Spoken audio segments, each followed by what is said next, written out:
What are the top tips that you would have given yourself back when you started crocheting?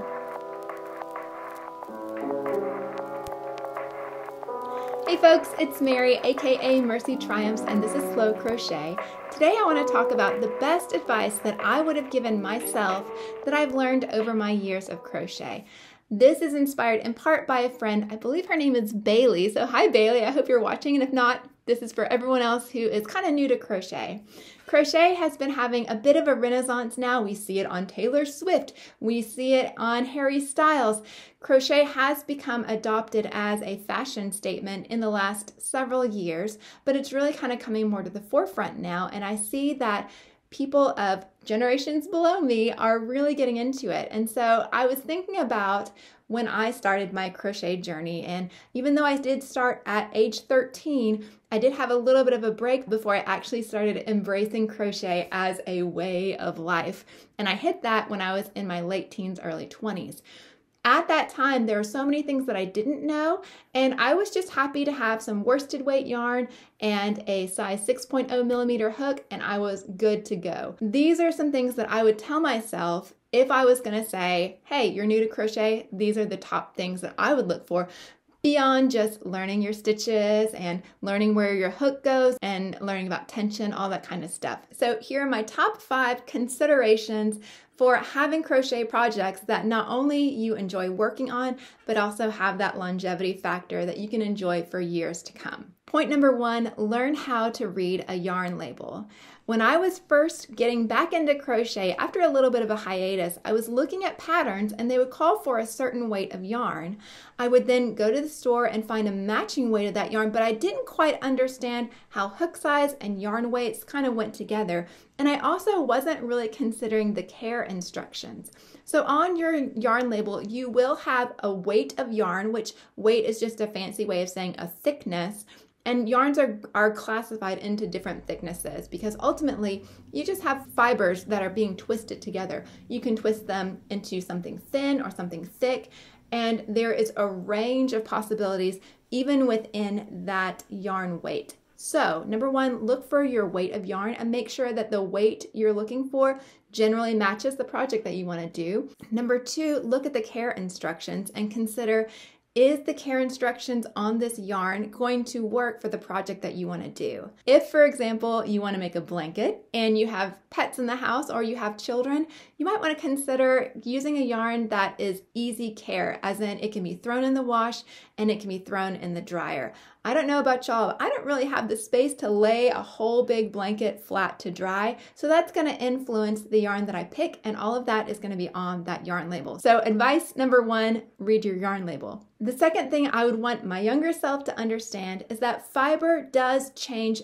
over the course of a project's life. This is something I've become a lot more aware of when it comes to things that I'm going to wear or things that are going to get a lot of use.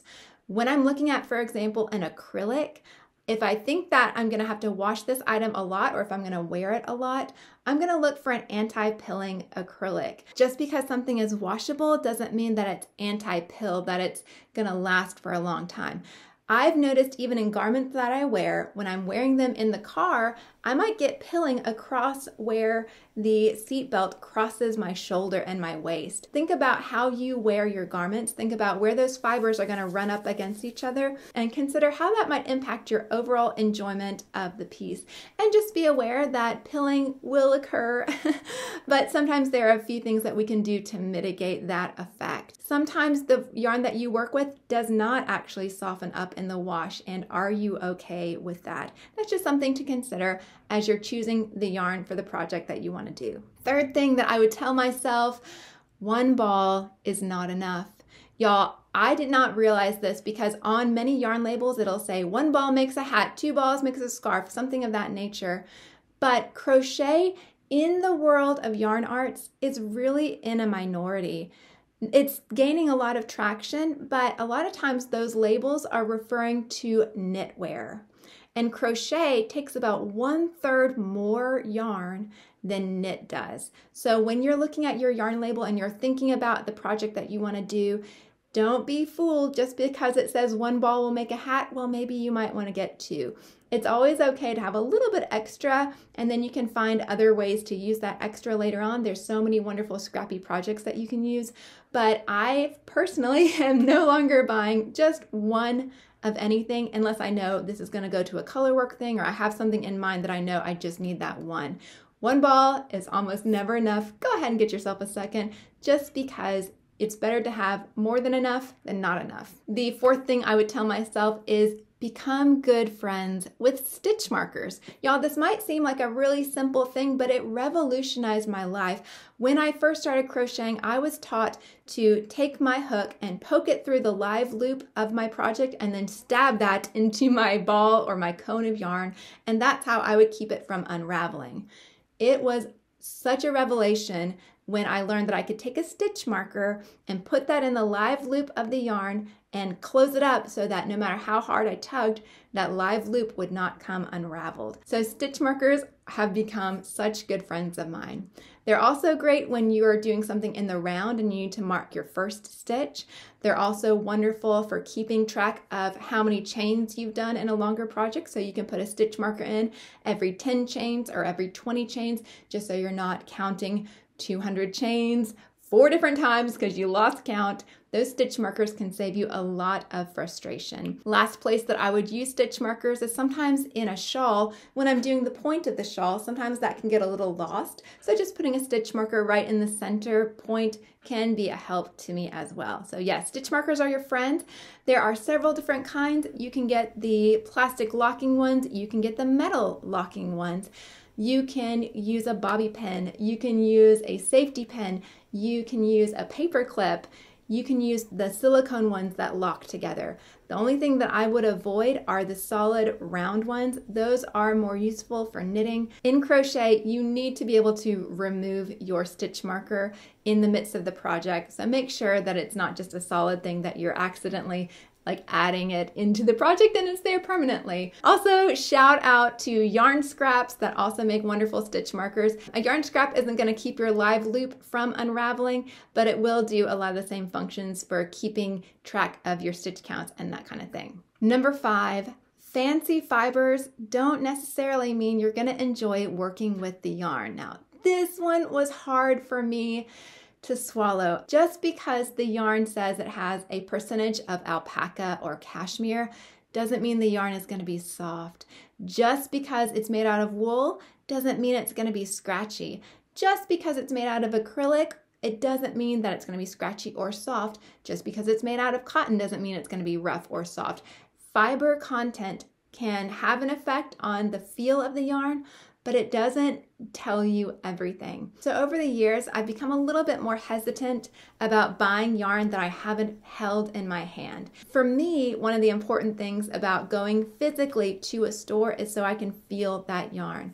I have bought in the past cashmere blends that are actually not soft, and I realized, oh, it's because you added cashmere to a scratchier, toothier wool. So that doesn't give me the same feeling as it would have if it were pure cashmere. And just because something is pure cashmere doesn't mean it's going to be qualitatively softer than, say, a superwash merino wool. There's so many varieties, so many factors that play into the softness of a fiber. So in my experience, feel the yarn before you buy it. Number 1, especially if it's one of those fancier fibers, like a baby alpaca is generally going to be softer, but who knows? You might find something like in a superwash merino or a lamb's wool that's actually softer. It just depends. So there's no real trick to it other than just your own personal experience with it. So don't feel bad if you're not working with cashmere or you're not working with vicuña or baby alpaca. Enjoy the yarn that you have and feel it for yourself. See what works for you. Premium fibers doesn't necessarily mean that the yarn is going to be qualitatively softer to you. I was only going to do 5, but let me give you a bonus real quick. That is experiment. Every yarn you use is going to be different in your hands versus in someone else's hands. We all have unique ways of crocheting, of holding our yarn, of tensioning, and even the attitude that we have, even whether we're tired or alert, all these different things can impact the way that we are crocheting. And so whenever you use a yarn, it's going to be unique to you. Even if you follow a pattern that you've been following multiple times using the exact same yarn, it's going to turn out slightly different. You are a different person one moment to the next. So many different things happening within us. So give yourself grace to experiment and have fun. This is a fun and joyful learning experience. And one of the best parts about learning is to have that humility of saying, I don't know it all, and that's okay. I get to try something new. So give yourself grace to experiment. Give yourself grace to even fail, so to speak. It's never a failure because you're learning something new and you're experiencing something new. It's always good to try and enjoy. Everything can be considered as practice. Practice does not have to be perfect. I always want to be in a place where I feel like I'm still learning. In fact, it's in the description of this YouTube channel is bear with me as I learn the craft. I don't want to be an expert. I want to be a learner. I want to be in a place where I'm always stretching and growing to some extent in this beautiful craft that we share. So that's my bit of advice, Bailey. I hope that you've enjoyed this. Let me know in the comments, any of y'all that would agree or disagree with some of these pieces of advice.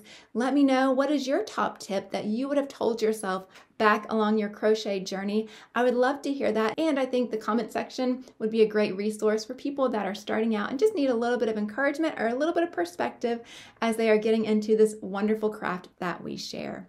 To all my subscribers, y'all new ones, y'all ones that have been with me for a long time, I really appreciate y'all. I appreciate everyone who likes and shares and interacts with this video at all. That's super encouraging to me, and I love spending time with y'all in the comment section below.